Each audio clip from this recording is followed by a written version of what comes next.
Muy buenos días, tengan todos ustedes. Señor Jorge Alvarado, embajador del Estado Plurinacional de Bolivia y presidente del Consejo Latinoamericano del CELA. Doctor José Félix Rivas, director del Banco Central de la República Bolivariana de Venezuela. Doctor Aldo Cagliari, director del proyecto Repensando Bretton Woods, Center of Concern. Distinguidos señores embajadores y representantes de los Estados miembros del CELA, estimados representantes de organismos internacionales y regionales, señoras y señores. Agradezco a todos su presencia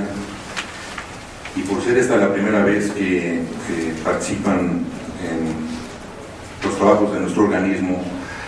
deseo darles una muy cordial bienvenida al excelentísimo señor Carlos Cheppi, embajador de la República Argentina, al excelentísimo señor Carlos Cure, embajador de la República de Colombia, y al excelentísimo señor Luis Enrique Martín Raigada, embajador de Perú en Venezuela. Sean ustedes muy bienvenidos. Los objetivos de nuestra reunión, que fue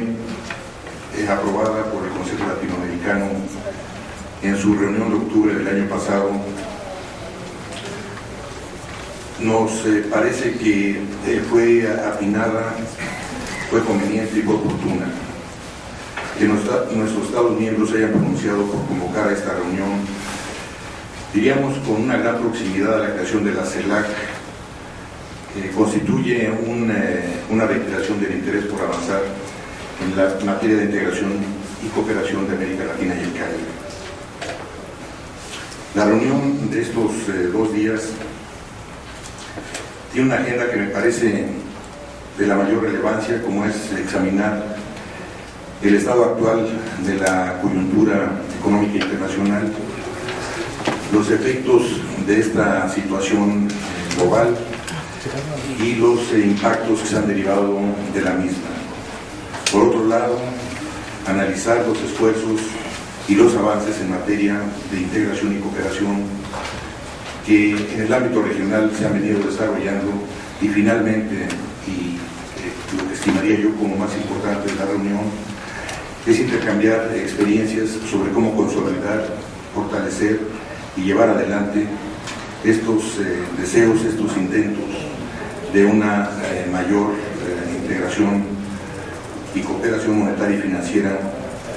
dentro de nuestra región. Para contar con una referencia en el desarrollo de nuestros trabajos, la Secretaría ha distribuido el documento que tienen ante ustedes, la exposición reciente de la reforma de la arquitectura monetaria y financiera internacional y de los avances hacia una arquitectura monetaria y financiera regional para América Latina y el Caribe, el cual será descrito a continuación por el doctor Jaime Stay, a quien mucho le agradecemos la preparación de este informe y su presencia el día de hoy en nuestros trabajos. Como es sabido por todos nosotros, la situación internacional iniciada en el 2008 continúa en un ambiente de incertidumbre, de dudas acerca de qué tan lejos y qué tan profunda será la continuidad de esta crisis. Hoy el foco está en Europa y se cuestiona el ámbito de la propia eurozona, y hay países que enfrentan situaciones y desbalances de gran magnitud. Los países desarrollados se encuentran interrelacionados y los efectos en uno de los países o en un grupo de países tiene efectos hacia las demás naciones, y por tanto si no se corrigen estos problemas, estos desajustes, es posible que esta crisis tienda a agravarse, y ya las perspectivas de crecimiento para los próximos años son de que habrá un muy pobre crecimiento a nivel mundial, a nivel global. Por tanto, se requiere de establecer aquellas medidas que puedan impulsar el salir adelante de esta crisis caracterizada por un alto endeudamiento, por déficit fiscal y con reflejo en desempleo y con una reducción de la demanda. Esta tendencia, si se agrava, tendrá efectos desfavorables, no solo para los propios países que están en el centro de la crisis, sino que también tendrá repercusiones para los países de América Latina y el Caribe. Estos efectos se manifestarán en lo que hace a la demanda por nuestras materias primas, la volatilidad en cuanto a los precios, contagio por afectaciones en las bolsas de valores de los países industrializados, por una reversión en las corrientes de capital y por una disminución en general de la actividad económica resultante de esta crisis que tiende, como ya señalaba, según los últimos escenarios, a agravarse y a mantenerse en niveles bajos de crecimiento. En este escenario, los países de América Latina y el Caribe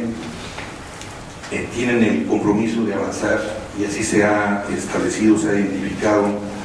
en las conclusiones en la declaración del Plan de Acción de Caracas que crea a la CELAC y en cuyos empeños se ha venido trabajando desde hace muchos años. En la base de este propósito de avanzar en el ámbito monetario y financiero regional, al igual que en el resto de la integración, está la decisión política. Esta integración se logrará y irá sorteando las dificultades que plantea, teniendo como base una clara y definitiva decisión política de avanzar en esa dirección. Por tanto, es conveniente tener estos intercambios de ideas acerca de hacia dónde va el curso actual de esta integración y cooperación monetaria regional y cuáles serían los elementos para fortalecerla. Nuestros países han sido resistentes a lo sucedido en la gran contracción detonada en el 2008, porque habíamos contado con una serie de fortalezas, como reservas, como un crecimiento que venía arrastrándose por varios años, como eran políticas, el caso de las políticas macroeconómicas sólidas, responsables y altos precios de materias primas. Pudimos entonces establecer políticas contracíclicas. De continuarse o profundizarse la crisis y la reducción del crecimiento, habría que preguntarse qué tan sólidas estarán nuestras economías para seguir resistiendo la aplicación de políticas contracíclicas. Y esto habría que tenerlo en cuenta por un lado. Por otro lado, nos encontramos frente a un dilema. Seguimos actuando bajo el esquema que hemos desarrollado de ampliar nuestras reservas, tener políticas de austeridad fiscal, políticas de contención en los renglones de políticas fiscales, cuando tenemos necesidades, por otro lado, de tener políticas generadoras de producción y de empleo. Es decir, ahí hay una dualidad sobre la cual tendríamos que pensar para encontrar cuál es la política más conveniente para hacer que nuestras economías logren el dinamismo que requieren, porque no olvidemos que el telón de fondo de todo esto es que 1 de cada 3 latinoamericanos vive en situación de pobreza y de indigencia. Entonces se requiere resolver estos dilemas de continuar con acumulación de reservas, las que ya suman 760.000 millones de dólares, o pensar también en cómo poder desarrollar políticas orientadas a las inversiones, a la producción del empleo. Habrá que encontrar una fórmula que nos permita, un esquema que nos permita lograr estos objetivos a los que yo me refería. Hay, en el caso del CELA, como ya señalaba el señor director del Banco Central de Venezuela, algunos temas que son causa de inquietud. Por un lado tenemos la gran ventaja de que nuestras materias primas están en los mercados internacionales comercializándose con precios favorables, pero también hay una gran volatilidad en cuanto a la exportación de materias primas, como es conocido por todos ustedes. Y entonces, simplemente el año pasado hubo un semestre con altos precios, un segundo semestre donde cayeron los precios. En el balance los precios resultaron favorables, pero existe esa volatilidad. Y estamos hoy en América Latina y el Caribe dependiendo de las exportaciones, al igual que hace medio siglo. Entonces quiere decir que tenemos ahí desafíos y que tenemos que ver con esa claridad y actuar en consecuencia. Esos son desafíos que tienen que ver con la estructura de nuestra productiva de nuestra región. Por eso, atinadamente, en la CELAC, en el plan de acción, se llama a los Estados miembros a pensar y evaluar la posibilidad de celebrar una conferencia de América Latina y el Caribe sobre desarrollo productivo e industrialización. En el caso del CELA, se han planteado 3 temas que están en la mesa para ser tratados en el transcurso de nuestras deliberaciones y que pudieran constituir respuestas para armar esta estructura financiera regional que pudiera darnos autonomía, defensa y una barrera de contención frente a esos vaivenes externos, atenuando sus consecuencias. Un primer aspecto se refiere a la creación de un fondo regional de contingencia, donde se pudieran canalizar parte de estas reservas internacionales, permitiendo que, junto con los bancos centrales, puedan generarse opciones de financiamiento de los sectores productivos de los países de nuestra región. Un segundo eje de las propuestas que están puestas en la mesa, también como un tema de reflexión, se refiere a la creación de un espacio monetario regional que nos permita avanzar en cuanto a una compensación, una Cámara Regional de Compensación de Pagos en monedas locales, que nos permita también pensar en un Consejo Monetario Regional y en el mediano y largo plazo pensar en la posibilidad de una moneda común. Para esto habría que contar con los desarrollos que existen ya en la región, con los mecanismos y los instrumentos con los que ya contamos. Y finalmente otro tema de reflexión que ponemos en la mesa, que lo constituye el que se pueda trabajar con un esquema de banco de desarrollo regional que pudiera tener condiciones o características distintas a las que hemos observado y hemos recibido por parte de los organismos financieros internacionales, donde pudiera verse el desarrollo económico con un énfasis en lo social, donde los temas de las condicionalidades puedan ser expresados de manera diferente, eliminados o de alguna manera que no impongan los castigos, las restricciones y las condiciones políticas tan graves que son resultantes de la aplicación de estas condicionalidades, como lo que podemos ver en los periódicos de todos los días que están sucediendo en países como Grecia, donde hay estas resistencias a que se apliquen estas condicionalidades que se diseñan, se expresan y se formulan desde fuera sin que nuestros países estén en condiciones de poder participar en el diseño de estas políticas de condicionalidad. Es decir, estamos pensando en un banco de desarrollo diferente y la simiente para este banco sería, desde el punto de vista del CELA, un banco del sur ampliado, que sería un banco del sur autónomo, un banco del sur con la presencia de la totalidad de los países de América Latina y el Caribe, cuyos elementos están dados, cuyas bases están planteadas y que recoge precisamente todos estos aspectos a los que me he referido,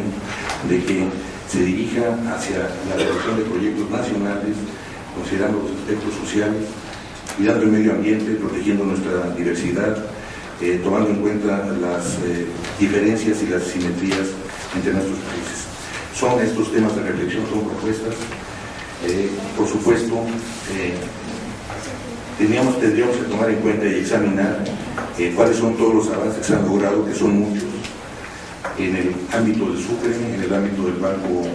del ALBA, en el ámbito del sistema de pagos en monedas locales entre Argentina y Brasil,